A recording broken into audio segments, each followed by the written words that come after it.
Bem, então aqui as regras de ouro do bom auditor. Lembre-se sempre, trate as pessoas como você gostaria de ser tratado, com respeito e educação. Então, neste trabalho como auditor interno, é importante ter esta empatia, né? Isso sempre em mente. Principalmente agora com relação à segunda frase. Quando estiver em outra empresa, no caso de uma auditoria de segunda parte, né? Ou setor, então, em algum processo da empresa, não se esqueça, você é um visitante. Então, ao entrar e auditar, né, uma área, um setor em específico, uma auditoria interna, é muito importante ter isso em mente. Você é um visitante, certamente o auditado vai receber bem a equipe auditora, porque já foi comunicado, já teve todo o trabalho de comunicação daquela auditoria, daquele trabalho.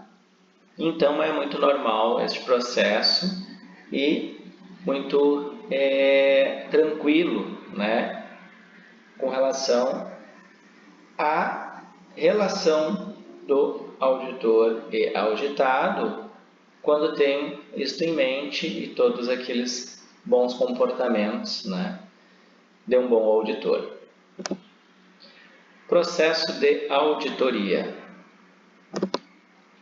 Então, iniciando aqui propriamente no processo de auditoria, com base na ISO 19011, versão 2018. Né? O processo de auditoria ele envolve os seguintes passos. Iniciando a auditoria, e aí nós vamos identificar bem esta fase de início de uma auditoria. A preparação, que é o preparando as atividades da auditoria, então esse aqui é um fluxo, né? Iniciando a auditoria, preparando as atividades da auditoria, conduzindo as atividades da auditoria, depois preparando e distribuindo o relatório da auditoria, então aqui já na fase final, depois concluindo a auditoria, quando aí já a equipe auditora com o auditor líder da auditoria interna já distribuiu o relatório, já comunicou oficialmente a todo o sistema de gestão, a toda a empresa, os resultados da auditoria e, por último, o conduzindo a auditoria de acompanhamento, que é o follow-up, que é, após o registro dos apontamentos no relatório, a fase em que os auditados, então, fazem o tratamento e depois a equipe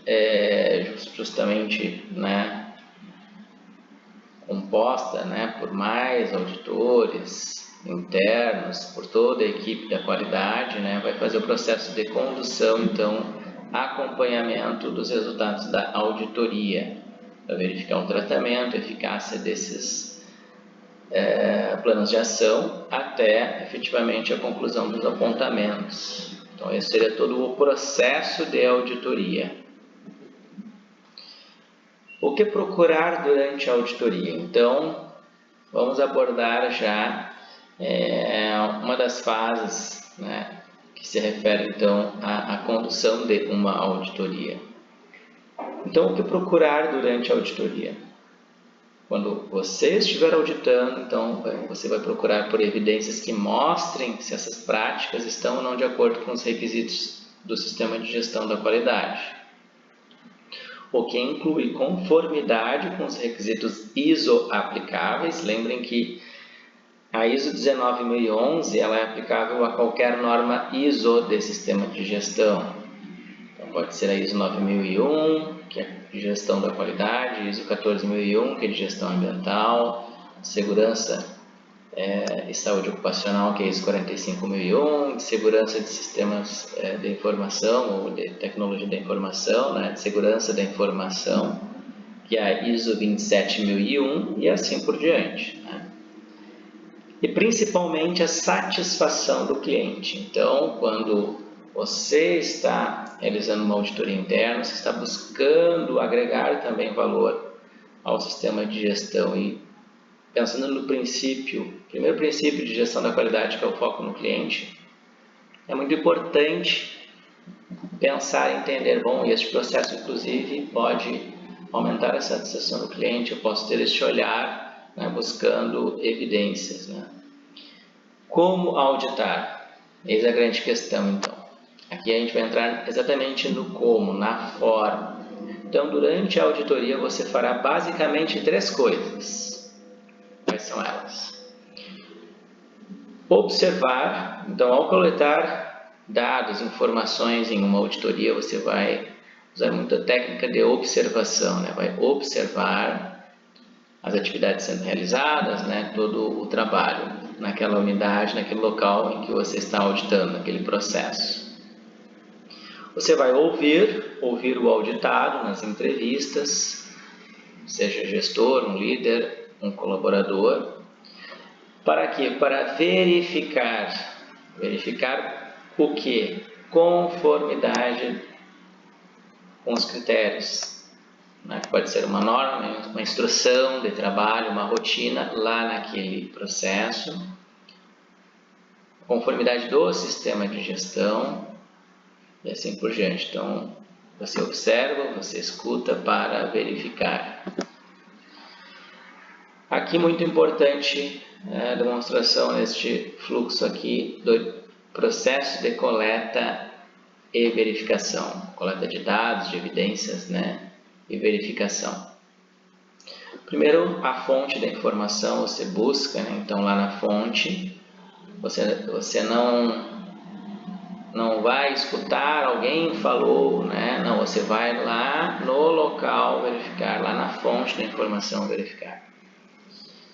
Aquelas informações, aqueles dados, aqueles procedimentos. Bom, aí coletando por meio de amostragem, ou seja, você vai verificar uma amostra, mas se você está numa unidade que trabalham 15 colaboradores, 15 pessoas lá, você vai entrevistar parte destes 15, certo? Você vai analisar alguns documentos, alguns registros, você vai coletar parte daquelas informações, ou seja, eu posso, durante o meu tempo de auditoria, coletar alguns exemplos, uma amostra.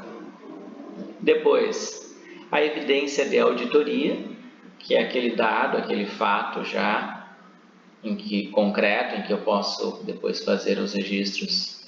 Aí depois, avaliando em relação aos critérios, eu comparo contra um padrão, ou seja, contra os critérios da ISO 9001, contra estes padrões do sistema de gestão, que são os critérios. Então, eu faço uma avaliação daquela evidência em relação aos critérios. Aí vem as constatações de auditoria. Bom, busquei estas evidências, fiz a avaliação, agora eu tenho um resultado desta verificação, que é a constatação, que nada mais é do que um registro. Eu vou registrar no meu relatório de auditoria, seja no meu caderno, ali para depois registrar no modelo aí que a empresa utiliza, a constatação. Dessa constatação é que nós conseguimos então fazer o apontamento. Bom, isto é uma conformidade. Não, isto é uma não conformidade. Ou isto é uma não conformidade potencial, ou seja, tem um risco aqui. Então, é uma não conformidade potencial, muito importante também este tipo de apontamento. Depois, penúltimo aqui no processo, no fluxo aqui, analisando criticamente. Então, a equipe auditora, nesse processo de verificação, aqui a gente já está na fase de verificação, né? Vai analisar criticamente, não é somente analisar o que as normas, quando usam o termo criticamente, trazem.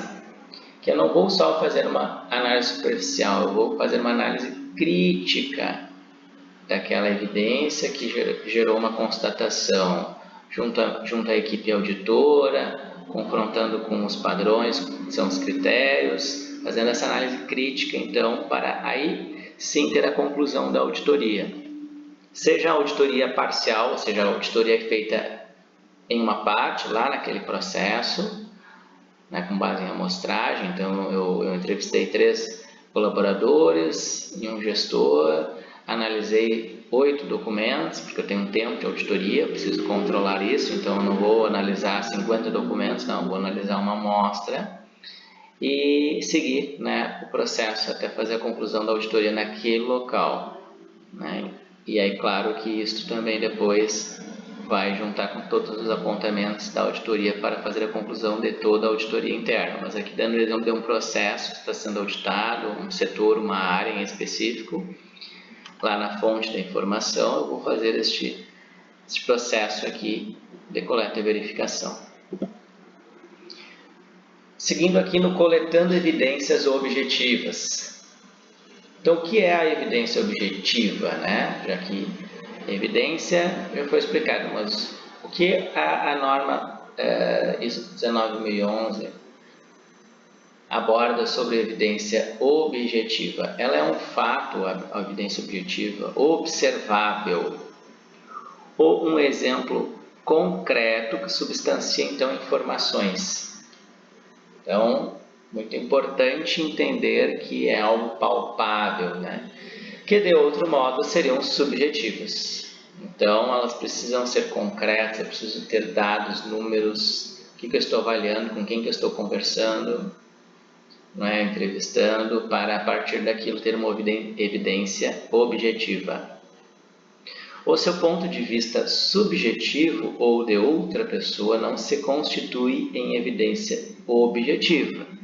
Então, qualquer subjetividade, seja num ponto de vista, seja numa informação que alguém te falou, olha, me relataram lá uma situação no setor tal, vai lá verificar, não é assim que funciona, né? A gente está em auditoria interna com um plano a ser executado. Então, tem um plano, um planejamento. Obviamente que durante a auditoria interna eu vou verificar tudo o que for necessário, né, para fazer as conclusões de auditoria. Mas essa subjetividade de outra pessoa, o seu ponto de vista, o eu acho, isto não serve para uma auditoria interna. Eu preciso ter dados e fatos. Eu preciso ter visto, eu preciso ter analisado e não... Aqui não há terceirização, não posso passar ou delegar, né, para outra pessoa, nesse sentido, então, né, ou terceirizar, mas delegar, então, não posso delegar a outra pessoa, verifica lá para mim, essa pessoa é da equipe auditora, é um auditor interno, bom, então vocês têm um acordo, uma combinação e depois vão juntar as informações. Do contrário, você não vai dizer para um colega, olha, verifica lá, tu tem alguma informação sobre tal? Não, é você que vai no local, é você que vai verificar os procedimentos e é você que vai analisar os documentos, as informações documentadas, né? Para ter evidência objetiva. É importante coletar estas evidências objetivas com a finalidade de, então, substanciar as averiguações de auditoria. Então, você vai ter essa tranquilidade porque o processo foi bastante sustentado ou estruturado, né? Bem desenvolvido, né? Com averiguações e com informações, né, palpáveis. E para providenciar provas de adequação. Então, o que seriam as provas de adequação? Bom, aquilo que eu posso ter rastreabilidade, posso confirmar, né? Comprovar. Ou seja, eu tenho um número de um protocolo no sistema. Bom, se eu lançar este número no sistema, eu vou verificar aquele protocolo, eu vou confirmar que foi do dia que eu registrei a evidência ou do dia que eu registrei no relatório ali a informação, que se constituiu numa evidência objetiva, na constatação de auditoria, que foi conforme o processo analisado no local, seguiu um fluxo, aí eu registrei uma outra informação aqui, que é do sistema também da empresa, do sistema corporativo. Então eu consigo, né, comprovar, ter uma rastreabilidade, uma prova de adequação, né, uma prova de verificação posteriormente. Você coleta evidências objetivas através do exame de 3 pontos, então, bastante importantes, né? Adequação entre requisitos documentados versus a prática, que é basicamente com a observação, do que eu tenho de requisitos documentados da empresa, observando a prática, então, versus a prática. Então, estou acompanhando uma atividade ali sendo realizada. Também eu coleto evidências através do exame de adequação entre as solicitações documentadas e as práticas, né, implementadas, ou de implementação aqui, né?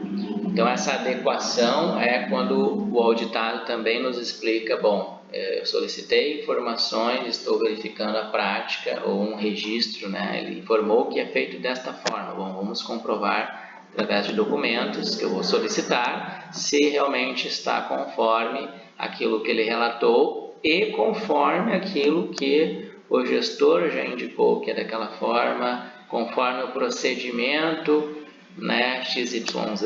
Então, eu tenho essa base, né?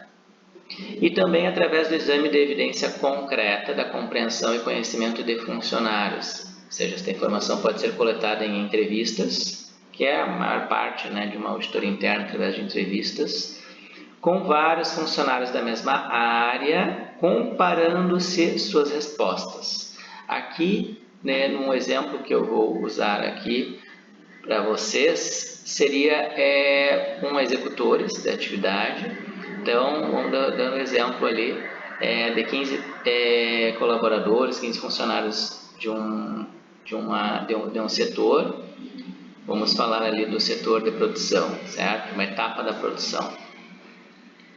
Então, estes 15, para amostragem, eu vou auditar, vou dar um exemplo aqui de número de 3, 4 até 5 pessoas, né? Ou seja, 30%, né?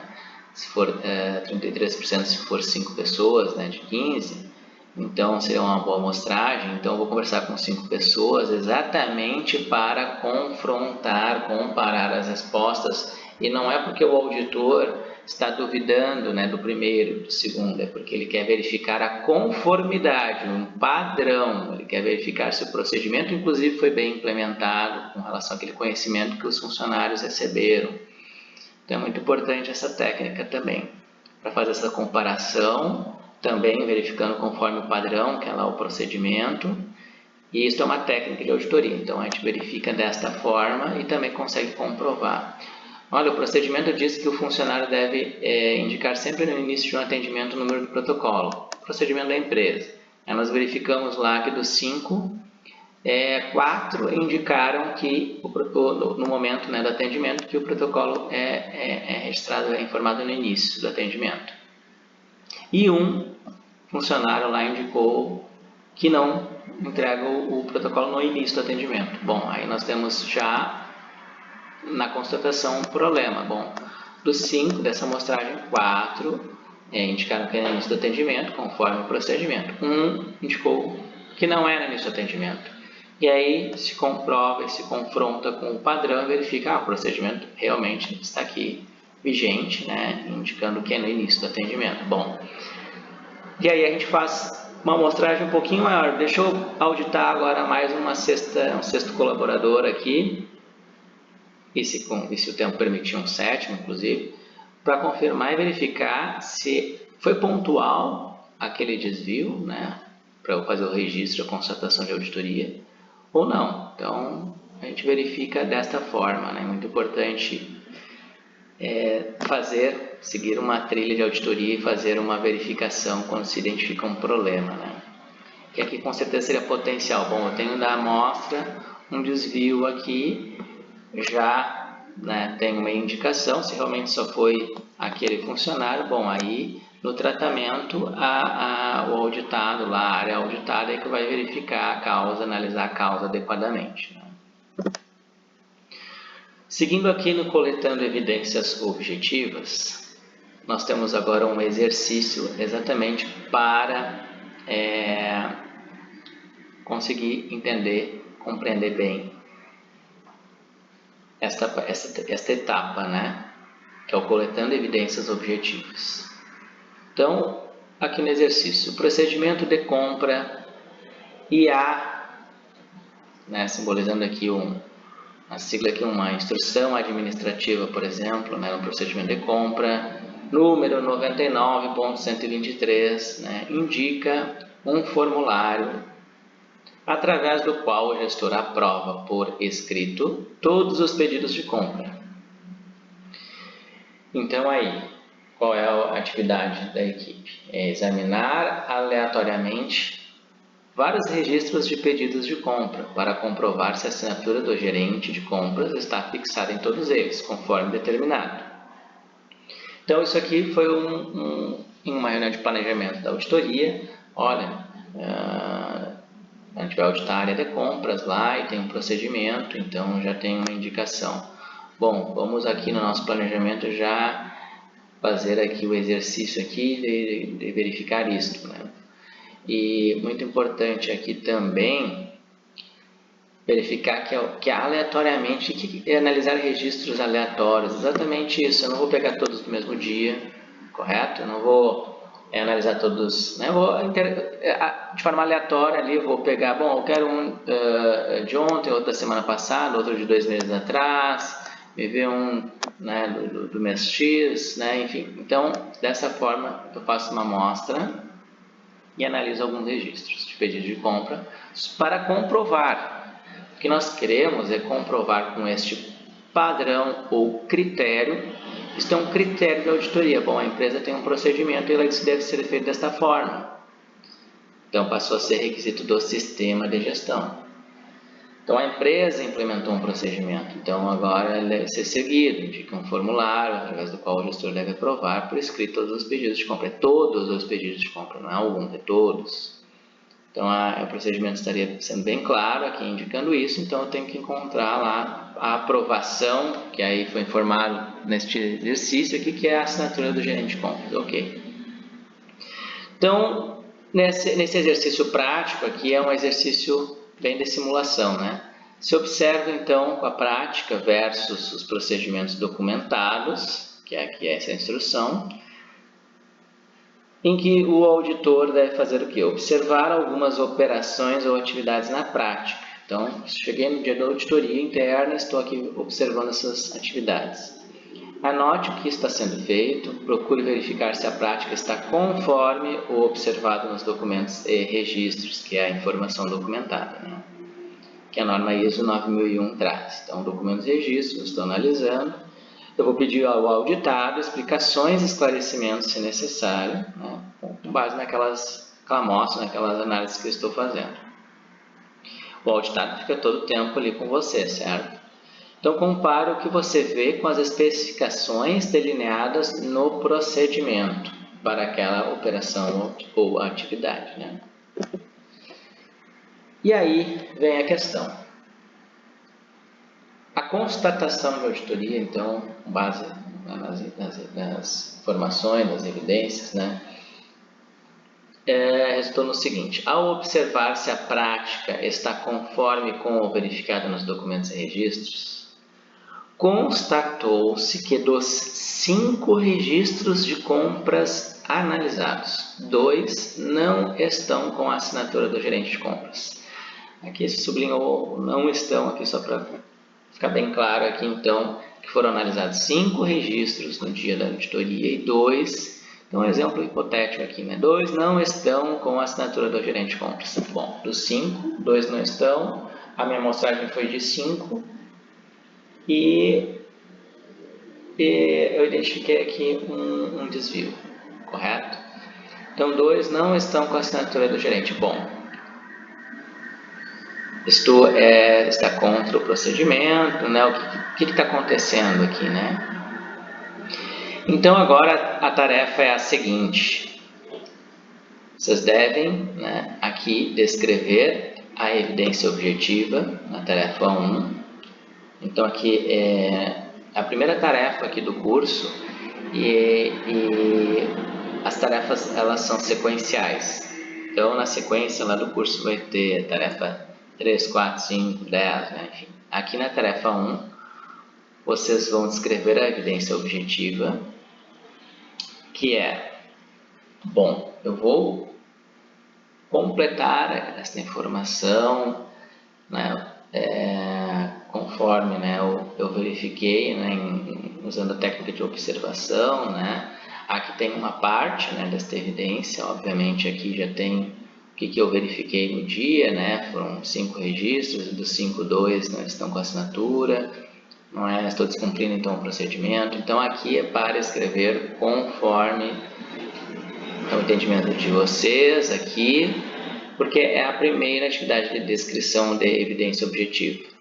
Depois será indicado então qual a melhor forma de descrever uma evidência mais completa, mas aqui o objetivo é, primeiro descreve a evidência, que eu vou dar a dica agora, né, já que é a primeira, né, então como descrever a evidência objetiva, e a segunda tarefa é informar o tipo de apontamento.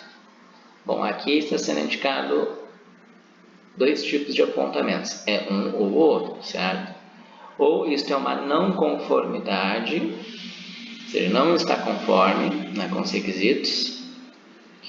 Então aqui é só sigla, né? Ou é uma oportunidade de melhoria.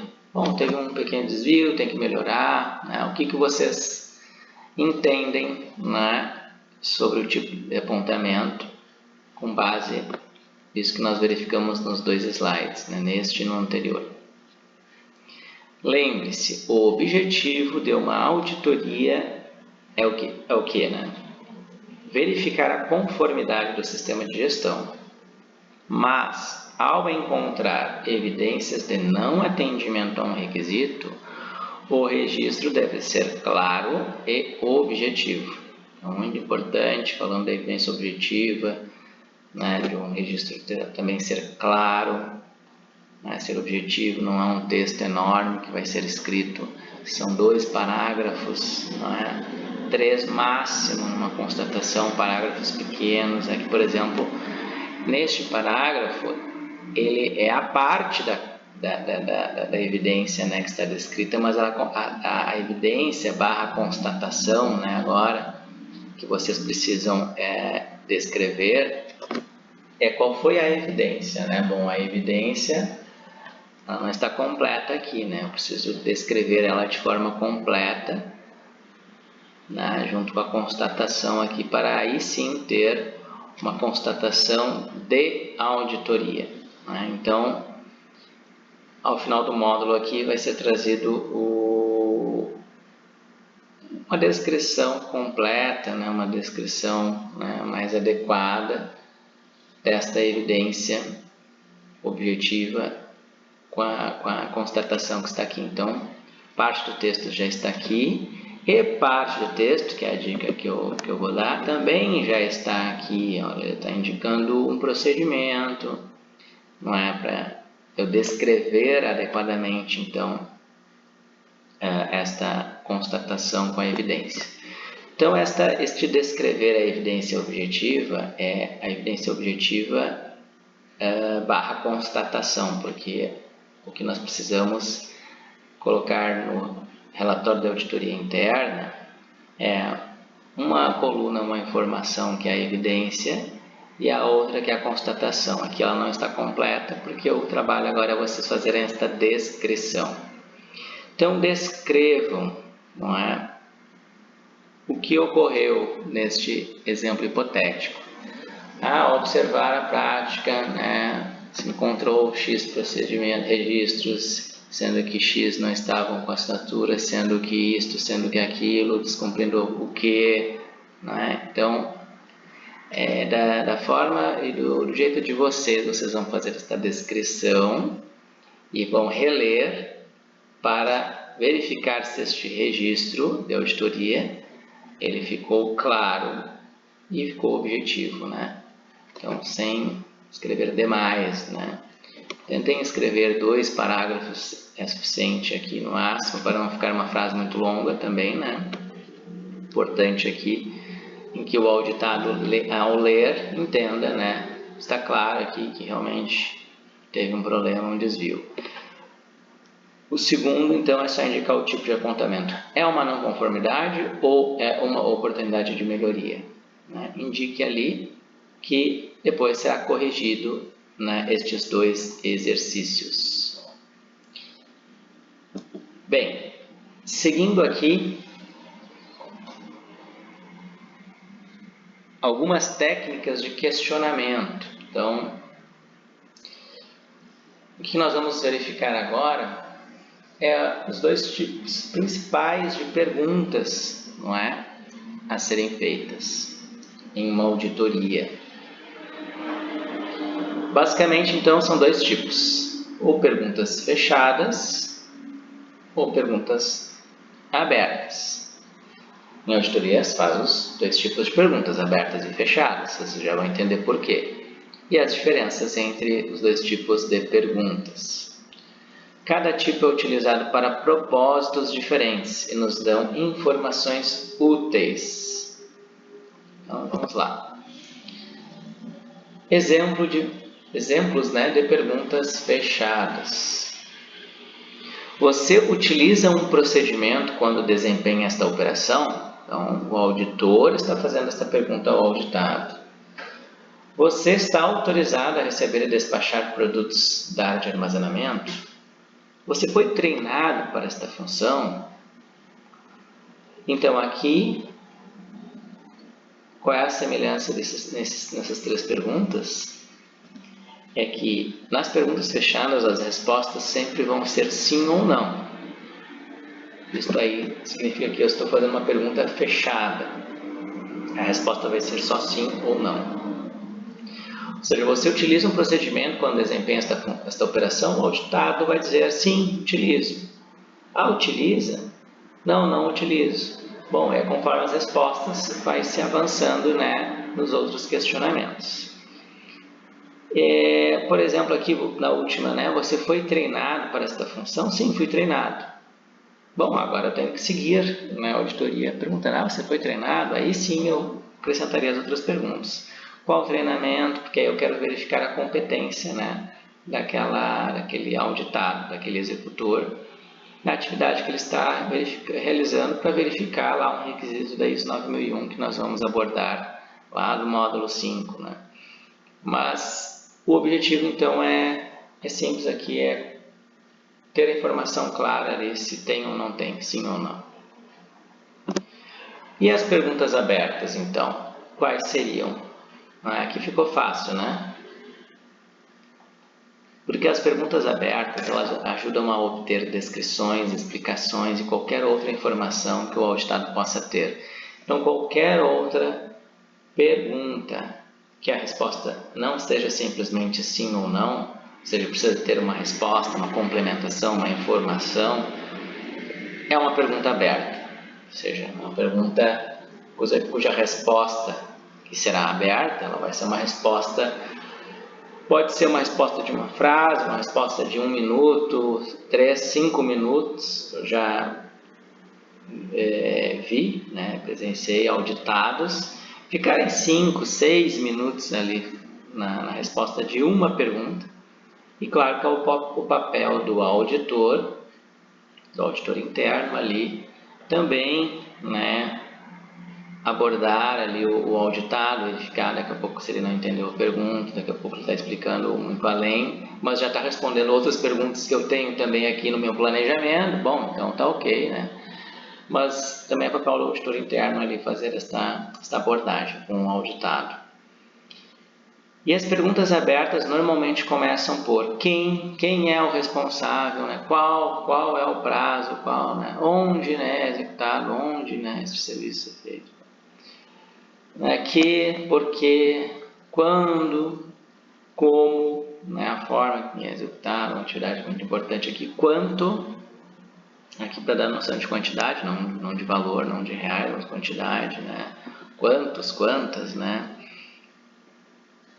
itens, enfim, é uma indicação de, bom, se começou, né, a pergunta desta forma, é porque a resposta ela vai ser aberta. Exemplos. Quais são os clientes deste processo? Bom, eu tenho um processo com fluxo desenhado, então eu tenho uma entrega deste processo, eu tenho clientes deste processo, quais são, quem são, né? Ou seja, também nome de pessoas, para eu depois também auditar, obviamente, né? Se eu estou auditando um processo que pela primeira vez eu estou buscando conhecer, entender quem são os clientes, o que deve ser entregue para esses clientes, né? Então eu vou ver esse fluxo. Como é monitorado este processo? Bom, aí como aí o auditado vai explicar, através de indicadores, como que ele vai monitorar o processo. Quem analisa os dados monitorados? Aí quem, falando de pessoas específicas, um gestor. Aqui, observando, aproveitando essa pergunta, o critério de confidencialidade, nós não usamos dados pessoais, não usamos o nome de pessoas em relatório de auditoria. A relação de entrevistados ela fica apartada do relatório, ela fica, né, no setor de qualidade, por exemplo, junto, né, a uma área, e eu vou ter lá nas constatações, nos registros de auditoria, a indicação bem genérica, o gestor, né, o entrevistar o líder da área X, o executor, não vou dizer o nome do gestor, o João da Silva, não, né? Então, a Maria, não. Então, nós devemos, pelo critério da confidencialidade, de princípio de auditoria, né? Não colocamos nome, mas porque então você quer saber quem analisa ou a pessoa. Bom, para eu auditar esta pessoa, é a Maria ali, ok, vou lá conversar com ela, certo? Mas ao encontrar um desvio, bom, aí eu não vou... Ao entrevistar a Maria da Silva, não, né? Então, ao entrevistar a executora informa, né, da área de compras, da área de armazenamento, da área de produção, informou que, né, o procedimento é realizado desta forma, descumprindo o procedimento XYZ. Então, vocês notem isso, né? Interessante, né? Mas que procedimentos também aqui no outro ponto, você utiliza quando desempenha esta operação, né? Então, depois vai ter um exercício, mais um exercício, que vai ser juntado aqui no final do módulo. Então, além das questões, né, tarefas 1 e 2, depois, ao longo do módulo 5, né, vão ter também tarefas de perguntas a serem feitas, abertas e fechadas, para quê? Para verificar o atendimento aos requisitos da ISO 9001. Então, eu vou explicar, não é, os exercícios ao final de cada parte, de cada seção da norma ISO 9001, que vai utilizar esta parte. Então, tenham isso aqui em mente, a diferença entre perguntas abertas e fechadas, tá? Então, quem está autorizado a receber e despachar produtos da área de armazenamento? Outra pergunta. Como você aprendeu esta função? Também para verificar se ele foi treinado, se tem registros de treinamento depois. Lá na área de recursos humanos, de treinamento, de gente, né, e gestão. Então, muito importante aqui também perguntas sobre treinamento, né?